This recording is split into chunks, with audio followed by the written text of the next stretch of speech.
Good afternoon विद्यार्थियों, कैसे हैं आप सभी। आशा करते हैं आप सभी बहुत अच्छे होंगे। मैं रवि रंजन सर आपका अपने यूट्यूब चैनल इंग्लिश मस्ती बाय रवि में स्वागत करता हूं। विद्यार्थियों, हमने पीछे 9 लेसन तक ख़त्म कर लिए हैं। आपका पोइट्री सेक्शन का जो 9 लेसन है, लास्ट चैप्टर हमने पढ़ा था मैकेविटी मिस्ट्री कैट। आज हम लोग जो है वो देखेंगे द स्नेक जो आपका चैप्टर है, और ये आपके पोइट्री सेक्शन का जो है वो हम लास्ट चैप्टर पढ़ा रहे हैं। इसके बाद हम लोग इस चैप्टर का जो है वो ऑब्जेक्टिव क्वेश्चन देखेंगे। उसके बाद जहाँ तक आपका शॉर्ट क्वेश्चन आंसर और समरी हो गया है, शायद 2-3 लेसन तक हुआ है, उसके बाद हम सारे चैप्टर का शॉर्ट क्वेश्चन आंसर और समरी देख लेंगे। इसके बाद फिर हम अपने प्रोज सेक्शन को शुरू करेंगे। तो क्लास शुरू करने से पहले मैं आप लोगों से थोड़ा अनुरोध करता हूं कि इस क्लास को जो है, जो अभी प्रीमियर लाइव में चल रहा है, इसको अपने ज़्यादा से ज़्यादा दोस्तों के पास शेयर कीजिए। और जितने वॉइस चैट में विद्यार्थी होते हैं उतने विद्यार्थी इस लाइव क्लास को भी ज्वाइन कीजिए। ये क्लास आप ही लोग के लिए किया जाता है और वीडियो बनाने में भी बहुत ज़्यादा मेहनत लगता है। तो जितने विद्यार्थी अभी तक जुड़े हुए हैं सारे, तो सबसे पहले सब वीडियो को लाइक कर लीजिए, ठीक है। और सभी विद्यार्थी अपने अपने दोस्त को, जो भी आपका ग्रुप है उसमें है ना, उसको शेयर कर दीजिए, ठीक है। और ज़्यादा से ज़्यादा विद्यार्थियों को मेरे चैनल के बारे में बताइए, ज़्यादा से ज़्यादा विद्यार्थियों को मेरे चैनल से जोड़िए। यही आपका फीस है, क्योंकि आपको पढ़ाने के लिए हमें फीस तो लेते नहीं हैं, तो फीस यही है कि आप लोग शेयर कीजिए, ज़्यादा से ज़्यादा लोगों को जोड़िए, ठीक है। और वही आपका गुरु दक्षिणा भी है, ठीक है। तो चलिए हम लोग आज की क्लास को शुरू करते हैं। तो चलिए हम लोग अपने चैप्टर को शुरू करते हैं। चैप्टर है स्नेक, जिसके लेखक कौन है? D.H. लॉरेंस। और आपको जो है ये याद करने का तरीका भी हम 2 ट्रिक वाले वीडियो में बता दिए हैं कि कैसे पोएट और उनके जो कवि, पोएट्री है और उनके जो कवि हैं वो, और लेखक हैं उनके जो लेखक है और जो उनका रचना है वो आपको 2 वीडियो में हम बता चुके हैं, जो आपके एग्ज़ाम में 10 नंबर आएगा उससे। मैच द फॉलोइंग, ठीक है। तो इसको एक बार यहाँ फिर से देख लेते हैं। स्नेक जो होता है उसके लिए कोई नियम नहीं होता है, उसके लिए कोई लॉ नहीं होता है। तो स्नेक के लेखक कौन है? D.H. लॉरेंस। अब हम क्या करेंगे है ना, पहले इंग्लिश को पढ़ेंगे, फिर उसके जो हार्ड वर्ड है उसको देखेंगे, फिर हम इंग्लिश को समझते चलेंगे। उस तरीके से हम पढ़ते हैं तो हमें समझ में ज़्यादा आता है, ठीक है। देखिए बोल रहा है डेविड हर्बर्ट लॉरेंस, 1885 कर लीजिएगा इसको, यहाँ पे टाइपिंग मिस्टेक हो गया है। 1885 to 1930, poet, novelist, short story writer and essayist, grew up amid the strife between his gentle and educated mother and his coarse minor father। अब जो हार्ड वर्ड है उसको सबसे पहले देख लेते हैं। नॉवेलिस्ट मतलब उपन्यासकार, एसेइस्ट मतलब निबंधकार, ग्रू अप मतलब बड़े होना या वृद्धि करना, अमिड मतलब के बीच में, स्ट्राइफ मतलब विवाद, जेंटिल मतलब सुशील या सब, और कोर्स मतलब होता है रुखड़ा, असभ्य, ठीक है। वैसे सरफेस जो होता है तो उसको कोर्स सरफेस बोलते हैं, लेकिन कोर्स कोई मैन होता है तो वह सभ्य आदमी हो जाता है, ठीक है। और माइनर मतलब खनिक मतलब जो माइन में काम करता है। माइन मतलब खान, जहाँ से कोयला, सोना, चांदी, लोहा, एल्युमिनियम निकाला जाता है, वो क्या होता है? वो माइन से निकाला जाता है। कहाँ से? माइन से, या माइन, और इसी में लगा दिया आर तो बन गया माइनर। माइन मतलब खान और माइनर मतलब खान में काम करने वाला। आपको पहले भी बता चुके हैं कि ER और OR लगा करके हम कॉमन नाउन बनाते हैं। जिस तरीके से टीच मतलब पढ़ना और टीचर मतलब पढ़ाने वाला, जिस तरीके से कंडक्ट मतलब संचालन करना, कंडक्टर मतलब संचालन करने वाला, ठीक है।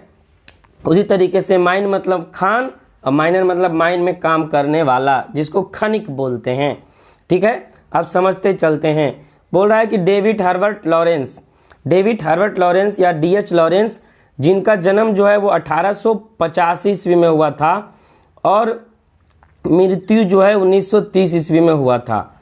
जन्म कब हुआ था आप लोग कमेंट में बताइए, और मृत्यु कब हुआ था उसको भी कमेंट में बताइए, ताकि आप लोग भी मेरे साथ पार्टिसिपेट करते चलिए और कमेंट बॉक्स में अपना आंसर भी देते चलिए और साथ साथ समझते हुए चलिए।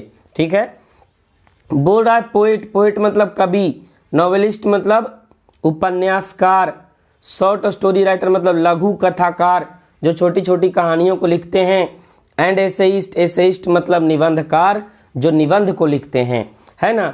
तो डीएच लॉरेंस क्या क्या थे, एक कवि तो थे ही, कवि के साथ साथ एक उपन्यासकार भी थे, एक शॉर्ट स्टोरी राइटर भी थे और एक निबंधकार भी थे। Grew up एमिड the strife, grew up मतलब होता है वृद्धि करना या बढ़ना, तो वो grew up एमिड the strife between his gentle and educated mother and his course minor father. Grew up मतलब क्या होता है, वृद्धि करना, विकास करना, बड़ा होना। तो जब डीएच लॉरेंस छोटे थे, जब उनका विकास हो रहा था, जब वो बढ़ रहे थे, तो वो किसके बीच में बढ़ रहे थे, तो उनकी जो माता थी ना वो जेंटिल और एजुकेटेड थी, मतलब सुशील और शिक्षित थी, सभ्य और शिक्षित थी। और उनके जो पापा थे, उनके जो पिता थे वो असभ्य थे। कोर्स मतलब क्या बताएं, असभ्य, और खनिक, खनिक मतलब जो खान में काम करता है वो थे। तो उनका जो विकास हुआ, उनकी जो वृद्धि हुई, वो माता पिता के बीच जो विवाद था उनके बीच में उनका जो है वो विकास हुआ, वृद्धि हुआ। उनका पालन पोषण उनके माता पिता के बीच में जो झगड़े होते थे उनके बीच में हुआ, है ना।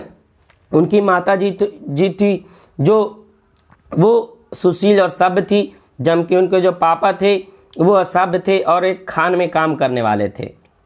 ठीक है ना। तो दोनों दो विचार के लोग थे, तो झगड़ा भी होता था, है ना। जेन्युइनली मम्मी पापा के बीच में थोड़ा बहुत झगड़ा होता है, लेकिन यहाँ तो ज़्यादा झगड़ा हो गया था, है ना। स्ट्राइक मतलब विवाद, झगड़ा। तो उन्हीं के बीच में डीएच लॉरेंस जो है उनका पालन पोषण हुआ, उनका विकास हुआ। आगे देखिए क्या बता रहे हैं। As a youth in Nottinghamshire, mining village of Eastwood, Lawrence resented the rough ways of his drunken father and adopted his mother's refined values as his own। अब समझिए जो इसमें मीनिंग हार्ड वर्ड है उसको देखते हैं। माइनिंग विलेज मतलब खान वाला गांव, खनन गांव, मतलब जहां खान है और जहां से जो है माइन निकलता है, खान से, खदान से कोयला या फिर और जो कुछ भी वो। तो माइनिंग विलेज मतलब खनन गांव, मतलब माइनिंग वाला विलेज, जहाँ माइन है वो विलेज, उसको माइनिंग विलेज बोल दिए। रिसेंटेड मतलब होता है नाराज होना। रफ वेज मतलब होता है रूखा रवैया। ड्रंकन फादर मतलब होता है शराबी पिता। ड्रंकन मतलब क्या होता है, शराबी। ड्रंक मतलब शराब पीना, ड्रंकन मतलब शराबी। एडॉप्टेड मतलब अपनाया गया। रिफाइंड मतलब शुद्ध होता है और शिष्ट होता है, अच्छा होता है। वैल्यूज मतलब होता है मूल्य। ठीक है ना। तो बोल रहे हैं as a youth in the Nottinghamshire. Nottinghamshire जो है इंग्लैंड का, ये देखिए इंग्लैंड का एक जगह है। इंग्लैंड के जगह में ये देखिए ये जो मैप है यहाँ नॉटिंघमशायर है और ये जो शहर है वो नॉटिंघमशायर है। नॉटिंघमशायर एक माइनिंग विलेज था। तो बोल रहा है क्या कि एक खनन गांव जो नॉटिंघमशायर था उसके एक युवा के रूप में, किसके रूप में, as a youth. As a youth मतलब एक युवा के रूप में। यूथ मतलब क्या होता है, युवा। हम लोग क्या हैं, यूथ हैं। भारत की जो है वो आधा से ज़्यादा आबादी क्या है, यूथ है। तो यूथ मतलब क्या होता है, युवा। ठीक है। तो नॉटिंघमशायर जो ईस्टवुड का एक गांव था, जो एक कैसा विलेज था, खनन विलेज था, माइनिंग विलेज था। तो उसके एक युवा के रूप में कौन थे, वहीं जो है वो रहते थे। कौन, डीएच लॉरेंस। क्यों, क्योंकि उनके पिता क्या थे, खनिक थे, खनन में काम करते थे, माइनिंग में काम करते थे, है ना, माइन में।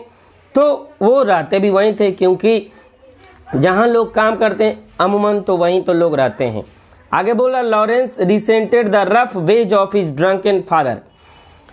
लॉरेंस जो थे वो अपने शराबी पिता का जो रफ वेज था, उनका जो रूखा रवैया था, खराब रवैया था, है ना, उससे दूर हो गए, है ना, उसको दूर कर दिया, है ना, उससे नाराज हो गए। रिसेंटेड मतलब क्या होना, नाराज होना, दूर करना, उससे अपने आप को दूर कर लेना। आपको भी पता है जो शराब पिए हुए व्यक्ति होता है वो कितना मतलब दूसरे तरह का करता है ना, शराब पी करके, क्योंकि शराब पीने के बाद एक अमूमन जो व्यक्ति होता है वो उसका जो है अपने आप पर से आपा खो जाता है, तो उसके बाद वो ड्रामा करना शुरू करता है ना। और एक वैसा व्यक्ति होता है जो शराब पीने के बाद डायरेक्ट सो जाता है, तो वो तो ठीक है, लेकिन शराब पीने के बाद जो ड्रामा करता है वो व्यक्ति क्या होता है, काफ़ी ख़राब होता है ना। शराब पीने के बाद रोड पे ऐसे टकते टकते चलेगा, नली में गिर गया, उसको कुत्ता चाट रहा है ना, तो और वो गाली गलौज पूरा देना शुरू करता है। जो शराबी होता है, शराब पिए रहता है, तो उसको कुछ मतलब कि समझदारी ही नहीं होता है, मतलब उसका अकल ही नहीं बचता है ना। तो यही बोल रहा है क्या कि जो D.H. लॉरेंस थे वो अपने पिता का जो उनका रूखा रवैया था है ना, उसको क्या किए, उसको छोड़। तो उनके जो D.H. लॉरेंस थे वो अपने पापा के जो रूखा रवैया था है ना, उससे नाराज़ हो गए, उससे दूर हो गए। और उनकी माँ, एडॉप्टेड मतलब क्या होता है, अपनाना, और उनकी माँ का जो रिफाइंड वैल्यूज़ था, उनकी माँ का जो शिष्ट व्यवहार था, सभ्य व्यवहार था, उसको उन्होंने खुद को अपना लिया।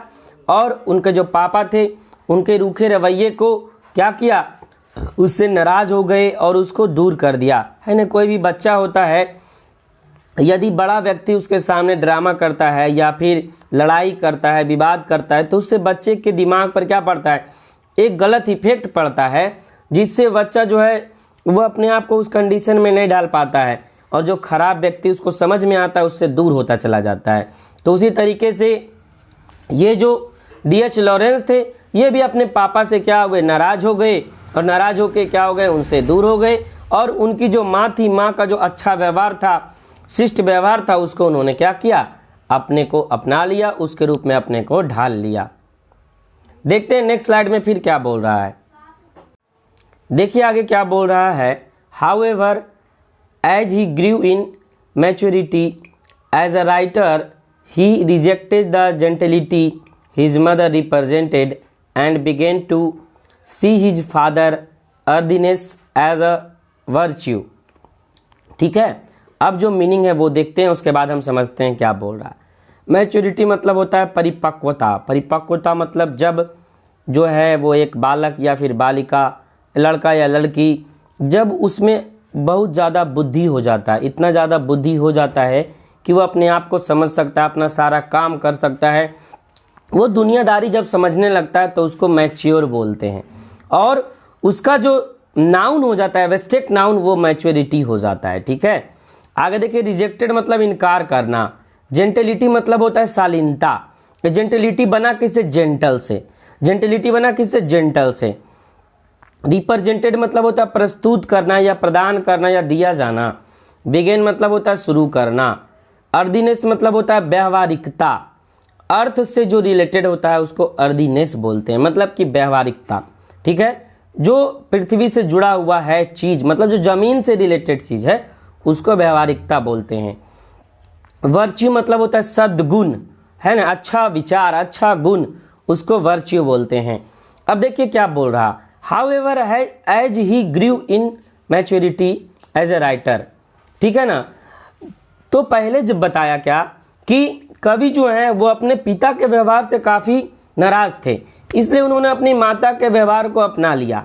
बाद में हुआ क्या, लेकिन फिर, हाउएवर मतलब फिर भी होता है, फिर भी as he grew in maturity, जैसे वो परिपक्व हुए, जैसे बड़े हुए, जब उनको बुद्धि आया, एज अ राइटर मतलब कि जब वो एक लेखक के रूप में परिपक्व हो गए, मतलब इतना दुनियादारी का समझदारी हो गया कि वो राइटर जब बन गए।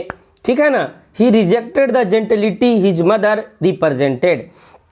तो उनकी माँ जो उनको शालीनता दिए थे, जो सभ्यता दिए थे, जो अच्छा गुण सिखाए थे, उनको क्या कर दिए, D.H. लॉरेंस उनसे दूर हो गए, उनको रिजेक्ट कर दिए, है ना, उससे इनकार कर दिए।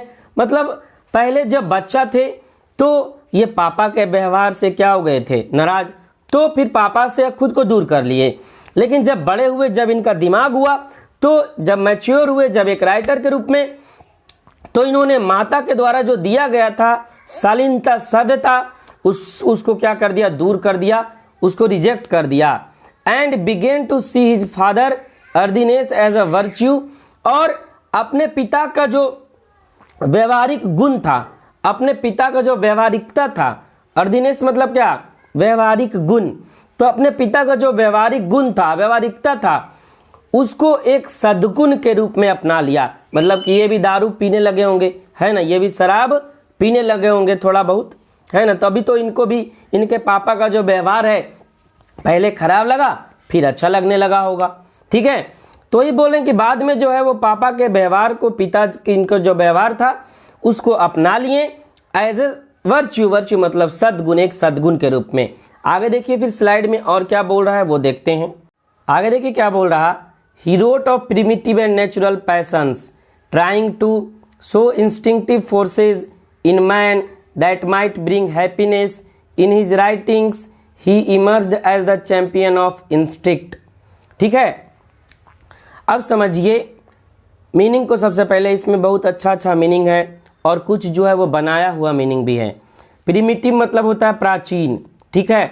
नेचुरल मतलब होता है प्राकृतिक। ट्राइंग मतलब होता है कोशिश करना। शो मतलब होता है प्रदर्शित करना।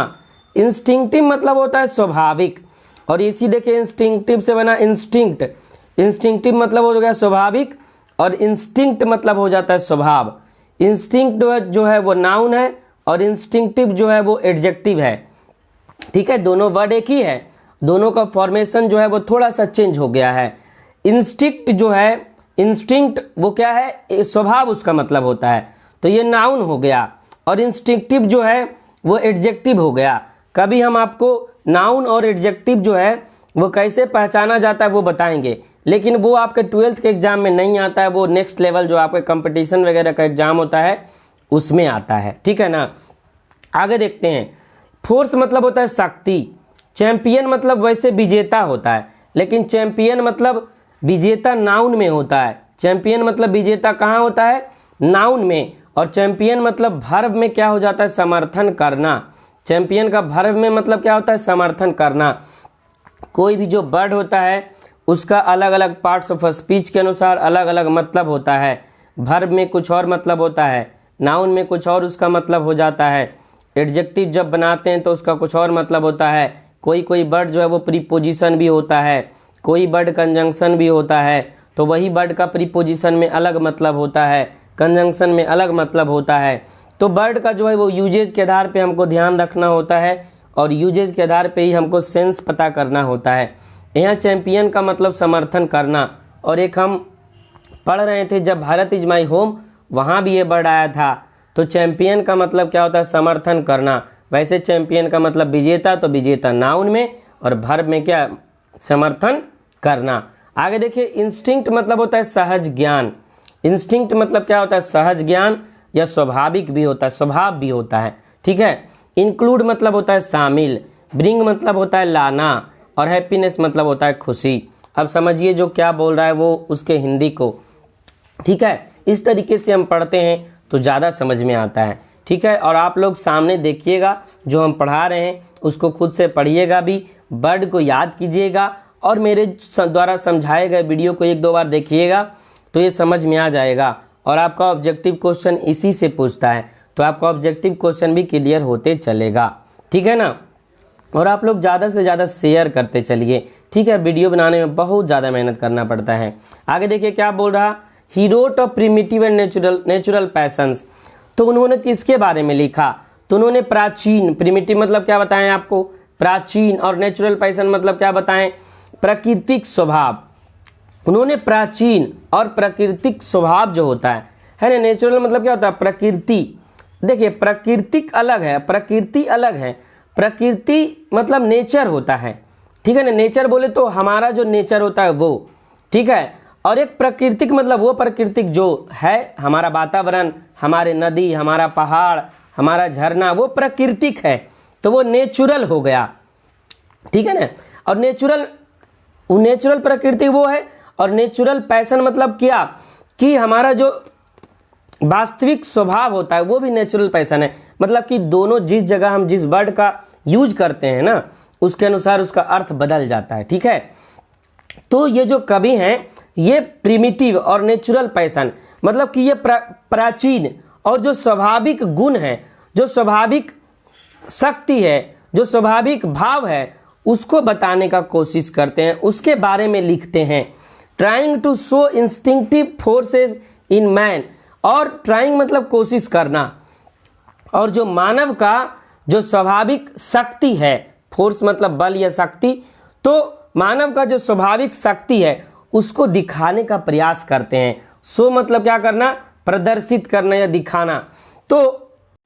तो इन्होंने क्या दिखाया, तो मानव का जो सहज स्वभाव है, स्वाभाविक जो शक्ति है, उसको दिखाने का प्रयास किया है ना। जो नेचुरल पावर होता है आदमी का, है ना, जो नेचुरल पैशन होता है, उसको दिखाने का कोशिश किया है। कौन? D.H. लॉरेंस। आगे देखिए क्या बोल रहे हैं, इन man that might brings happiness, मतलब कि ये मानव के स्वाभाविक चीज़ों को, स्वाभाविक शक्ति को, स्वाभाविक जुनून को, प्राकृतिक जो आदमी का नेचर होता है उसको दिखाने का कोशिश किए हैं, जो आदमी को खुशी दे सकता है, जो आदमी के जीवन में खुशी ला सकता है। ब्रिंग मतलब लाना, माइट मतलब फ्यूचर में यूज होता है, और सकना के सेंस में बोलते हैं। तो जो आदमी के जीवन में खुशी को ला सकता था, है ना, क्योंकि माइट हुआ है तो माइट पास्ट में यूज करते हैं, इसका प्रेजेंट में होता है, में का माइट, ठीक है ना। तो जो आदमी में खुशी ला सकता था, जो आदमी को खुश बना सकता था, उन सारी चीज़ों के बारे में, उन सारे स्वाभाविक शक्ति के बारे में कौन बताते थे? D.H. लॉरेंस। आगे देखिए क्या बता रहे हैं, in his writings he emerged as the champion of instinct, और इन्होंने अपने जो रचना है, राइटिंग्स मतलब क्या होता है? रचना। वैसे राइटिंग मतलब लिखना, लेकिन राइटिंग्स मतलब रचना, ठीक है। WRITING, राइटिंग मतलब लिखना, लेकिन जैसे ही यस लग गया तो राइटिंग्स मतलब रचना हो जाता है। रचना मतलब जो कवि या लेखक के द्वारा जो भी पोयम या फिर लेख लिखा जाता है उसको रचना बोलते हैं, ठीक है। तो वही बोल रहे हैं, in his writings he emerged as the champion of instinct. तो इन्होंने अपने लेखन में एक किसको समर्थन किया? तो इन्होंने अपने लेखक में सहज ज्ञान, इंस्टिंक्ट मतलब क्या होता है? सहज ज्ञान, सहज बुद्धि, जो स्वाभाविक प्रकृति होता है उसका समर्थन किया। उसके समर्थन करने के रूप में ये क्या हुए? उभरे। इमर्ज्ड मतलब होता है उभरना, इमर्ज्ड मतलब क्या होता है? प्रकट होना। अब ऐसे इमर्ज्ड मतलब क्या हो गया? उभरना। तो ये जो कवि थे, ये सहज ज्ञान, सहज जो बुद्धि होता है, जो मानव का स्वभाव होता है, जो इंस्टिंक्ट नेचर होता है आदमी का, उसको समर्थन करने के रूप में क्या हुए हैं? उभरे हैं, और मानव के सहज ज्ञान का क्या किए? समर्थन किए हैं, ठीक है। देखते हैं फिर नेक्स्ट स्लाइड में क्या बोल रहा। नेक्स्ट देखिए क्या बोल रहा, his important works include a collection of poems 1909, the White Peacock 1911, the Trespasser 1992, और आगे देख लीजिए सन्स एंड लवर्स 1913 और द रेनबो 1915। तो इनकी जो महत्वपूर्ण रचना है, इनकी जो महत्वपूर्ण वर्क है, ऐसे देखिए, वर्क मतलब होता है काम करना, ठीक है। वर्क मतलब क्या होता है? काम करना। और वर्क जो होता है वो अनकाउंटेबल होता है। वर्क मतलब काम करना जहाँ होता है ना, वहाँ वर्क क्या हो जाता है? अनकाउंटेबल। तो इसका प्लूरल नहीं बनाते हैं। वहीं देखिए मतलब कि जो भी अनकाउंटेबल होता है उसके साथ हम सिंगुलर वर्ब यूज करते हैं। जो भी अनकाउंटेबल होता है उसके साथ कैसा ये वर्ब यूज करते हैं? सिंगुलर। तो वर्क मतलब हो जाता है काम करना, और कोई भी वर्क हो, चाहे होमवर्क या फिर कोई भी वर्क, वो वर्क अनकाउंटेबल होता है। लेकिन यहाँ देखिए एक वर्ड आया वर्क्स, तो वर्क्स मतलब होता है कृति, रचना। जिस तरीके से पीछे राइटिंग्स बताए ना, तो राइटिंग्स मतलब रचना, और ये वर्क्स मतलब होता है उनका कृति, और इसका प्लूरल हम बना सकते हैं। तो कृति मतलब कि रचना के सेंस में वर्क का प्लूरल वर्क्स बन सकता है, लेकिन काम के सेंस में वर्क का जो है वर्क्स नहीं बना सकते, क्योंकि वर्क क्या होता है? अनकाउंटेबल होता है, और वो एब्स्ट्रैक्ट नाउन हो जाता है, तो हम उसका प्लूरल नहीं बना सकते। लेकिन यहाँ वर्क्स क्या है? रचना है। वर्क्स क्या है? रचना है। तो रचना मतलब क्या कि किताब कितना लिखे हैं वो, जैसे 1 गो लिखे, 2 गो लिखे, 3 गो, तो ये सारे उनकी रचनाएं हैं। ये थोड़ा सा हम समझाना चाहते थे, जो समझा दिए। आगे देखिए, तो इम्पोर्टेंट वर्क मतलब होता है महत्वपूर्ण कार्य, और इंक्लूड मतलब होता है शामिल होना, और ट्रेस पासर मतलब होता है अनधिकार प्रवेश करने वाला। यहाँ वैसे तो किताब का नाम डायरेक्ट आपको इंग्लिश में ही याद रखना है, लेकिन एक वर्ड आ गया था अच्छा, तो हम सोचे वो वर्ड भी आपको बताते चलें, ताकि जो है वो आपका वर्ड कवर होते चले। जितना आप वर्ड को कवर कीजिएगा उतना ज़्यादा आपके लिए क्या होगा, फायदेमंद होगा, है ना। तो देखिए आगे क्या बोल रहा, हिज इम्पोर्टेंट वर्क्स इंक्लूड, इनका जो महत्वपूर्ण कीर्ति है वो किस किस पुस्तक में शामिल है, तो आप लोग ध्यान कर लीजिएगा, क्योंकि ये जो है वो अलग अलग भी आपके एग्जाम में पूछ देता है। जैसे पूछ देगा कि द वाइट पीकॉक जो है वो किसकी रचना है, वो किनके द्वारा कंपोज किया गया है, किनके द्वारा लिखा गया है, या ऐसे भी पूछ सकता है द ट्रेस पासर वो किनके द्वारा लिखा गया है, या किनकी रचना है, या किसने कंपोज किया है। ये तीनों तरीके से क्वेश्चन बनाता है। तो यहाँ तो आपको पता लग जाएगा कि हम एक जो चैप्टर पढ़ रहे हैं द स्नेक, तो यहाँ से पता लग गया कि द स्नेक में है, लेकिन जब मिक्स क्वेश्चन आएगा ना बाबू, तो वहाँ दिक्कत हो जाएगा, वहाँ फिर याद आपको नहीं रह पाएगा। इसलिए इस सारे बुक जो है इनका नाम जो है वो 2-3-4 बार पढ़ लीजिएगा तो आपको याद रह जाएगा। तो इनकी जो महत्वपूर्ण रचना है वो किस किस किताब में शामिल है, किस किस बुक में शामिल है, तो उनका बुक है ए कलेक्शन ऑफ पोएम। क्या है, ए कलेक्शन ऑफ पोएम, ये देखिए है। दूसरा बुक है द वाइट पीकॉक, ये देखिए है। तीसरा बुक है द ट्रेस पासर, ये देखिए है। ये 3 बुक है, the trace passer, the white peacock और ए कलेक्शन ऑफ पोएम्स। ये सब किनका है, डी.एच. लॉरेंस के द्वारा लिखा गया है। ये देखिए यहाँ नाम भी इनका लिखा है, डी.एच. लॉरेंस और डी.एच. लॉरेंस। इनका 2 बुक और है जो इनका महत्वपूर्ण कीर्ति है, वो कौन कौन है, तो एक है सन्स एंड लवर्स। आपसे पूछ देगा Sons and Lovers is composed by, या Sons and Lovers are written by, किसके द्वारा लिखा गया है। 4 ऑप्शन रह जाएगा।